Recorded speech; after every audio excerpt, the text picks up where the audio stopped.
Assalamualaikum warahmatullahi wabarakatuh.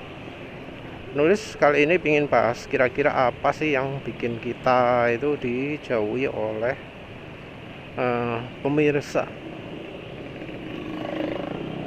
bukan oleh YouTube-nya ya.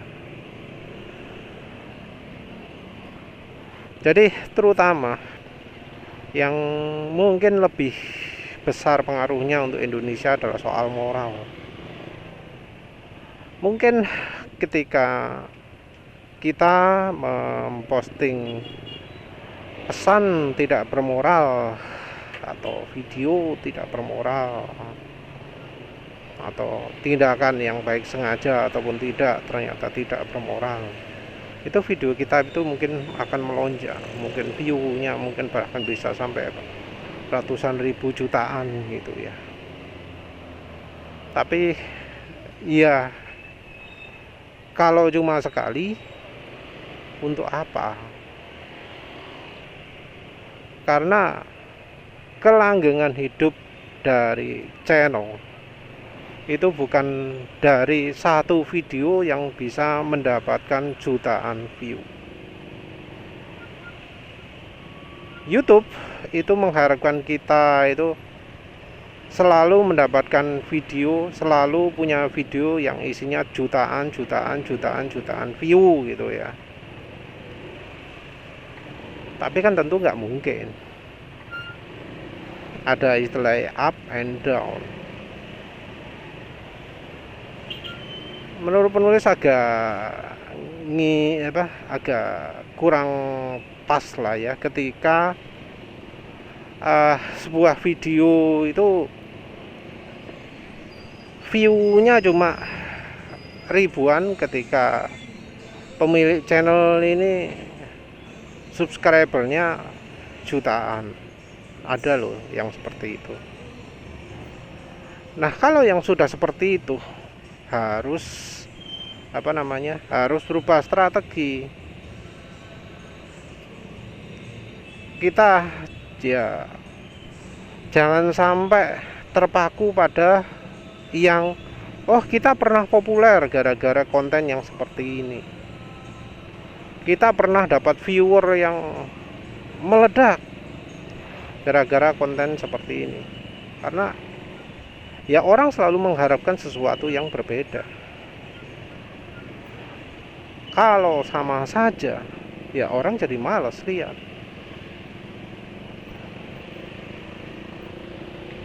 Kalau ada sampai video yang antara viewernya dengan subscribernya itu jomplangnya besar sekali, kita harus hati-hati, harus mulai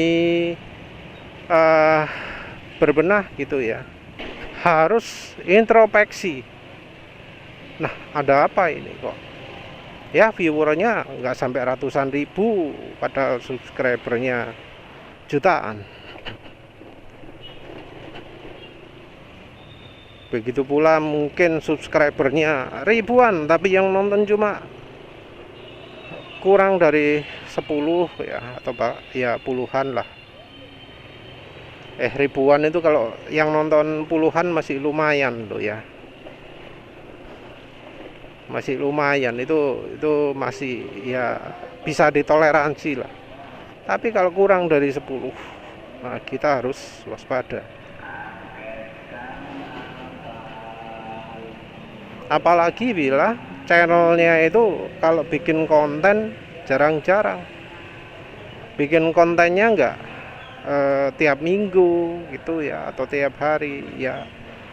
Minim ya kalau video itu kayaknya tiap minggu ya yang pasnya itu. Karena ya sulit untuk bisa tiap hari punya konten itu tantangan berat ya kalau misalnya pingin tiap hari punya konten sing diomong opo ae gitu ya. Pasti ada hal yang diulang-ulang. Tapi ya sayangnya mau nggak mau tuntutannya seperti itu. Mungkin ya bawa konten lagi, membahas hal yang sama lagi. Tapi kadang membawakan hal yang sama itu ya baik dari pemirsanya maupun dari YouTube-nya. Jadi ngasih kita warning. Konten berulang juga merupakan salah satu penyebab orang itu jadi males lihat. Untuk apa? Wong sama.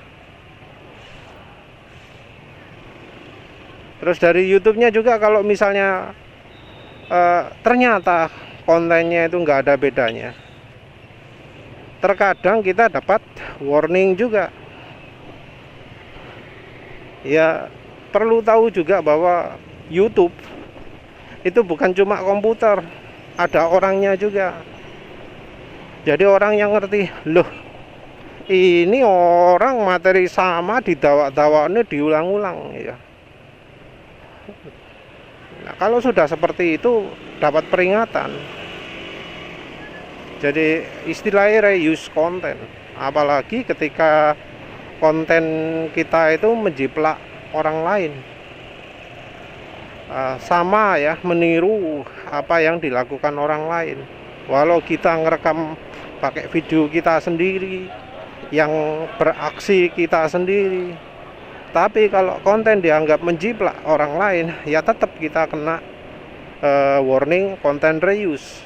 Nggak cuma ketika kita copy paste dari Instagram, dari TikTok, nggak cuma itu saja.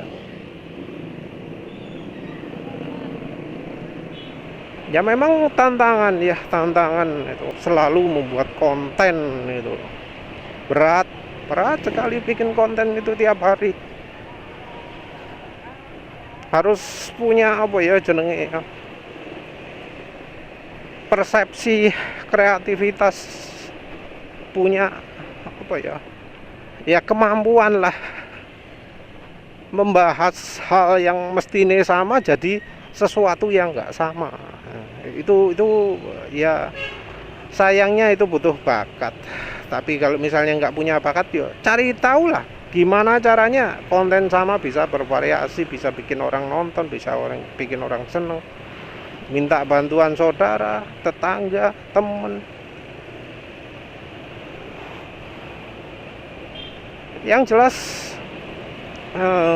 pemirsa itu adalah orang yang perlu dihargai.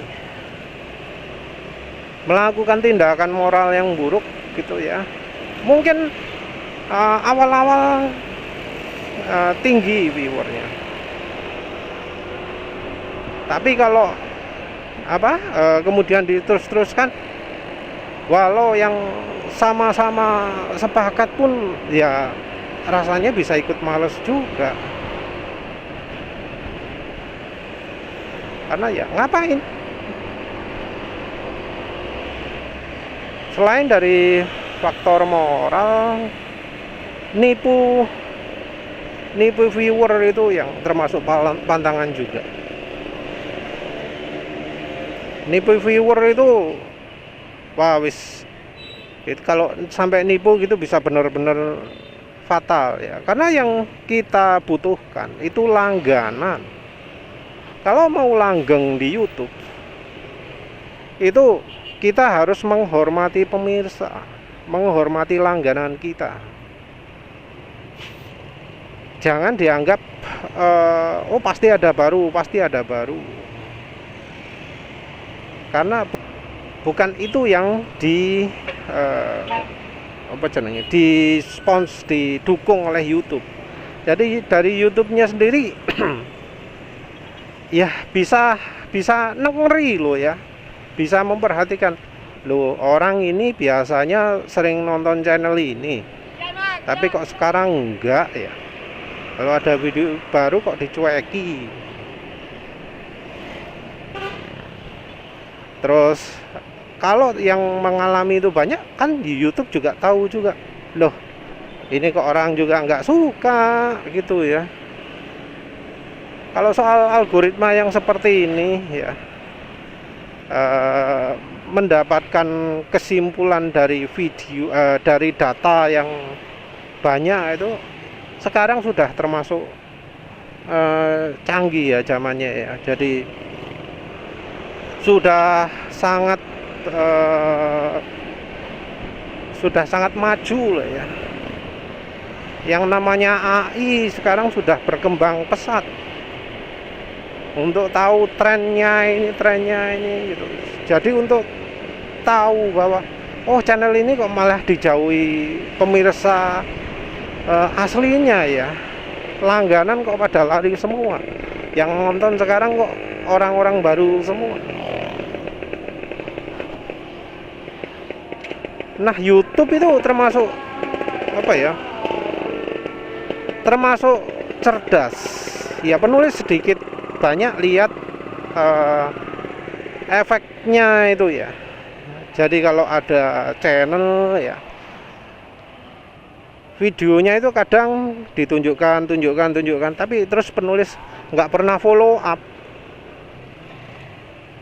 Begitu tahu nggak pernah follow up, di berikutnya nggak di mention lagi, nggak direkomend lagi sama YouTube.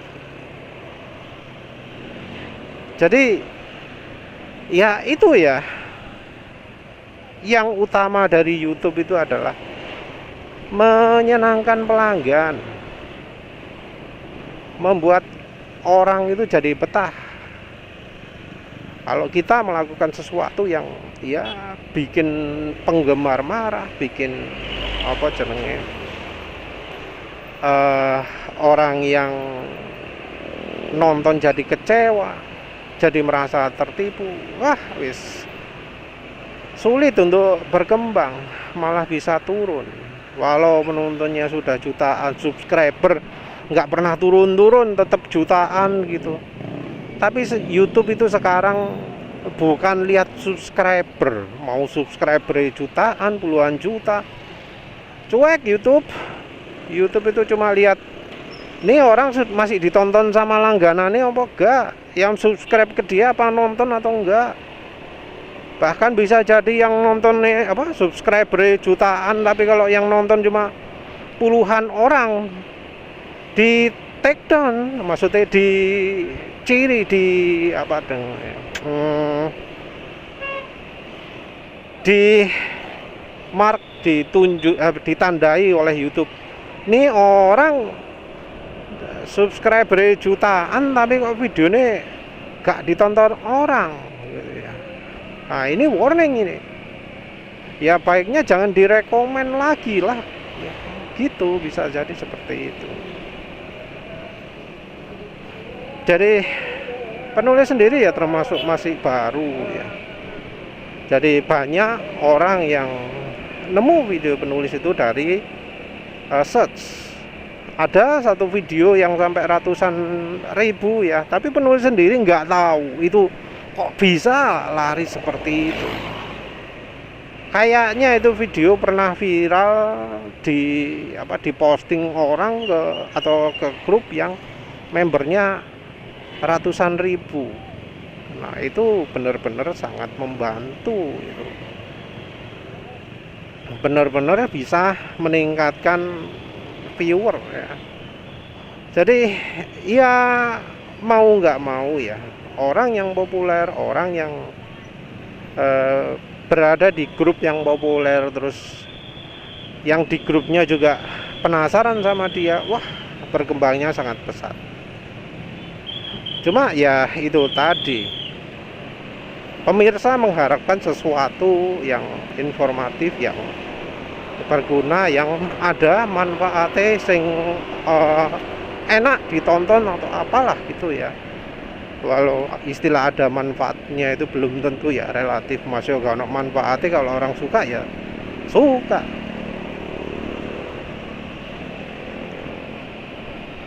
Jadi mungkin sharing video itu berguna gitu ya, tapi ya sama aja kalau tempat sharingnya tetap kan ya, orang jadi berpikir oh ini orang ini lagi ngapain sih ditonton gitu ya. Ya jadinya sama lah, orang jadi ya wis nggak rekomendasi nonton, nggak minat nonton. Kalau sudah begitu wah perhatikan bahwa orang itu kalau sudah subscribe jarang banget unsubscribe. Orang kalau sudah subscribe ya subscribe. Kalau pingin nambah viewer mungkin bisa dibantu juga dengan video short ya. Kalau video short juga nggak menjamin channelnya bakal kebanjiran. Tapi ya itu ya wis. Kunci utamanya ya bikin YouTube itu adalah untuk orang yang ingin langganan. Kita harus tahu kita maunya itu bikin channel kayak apa. Kita harus tahu yang langganan itu maunya nonton kayak apa. Terima kasih udah menonton. Assalamualaikum warahmatullahi wabarakatuh.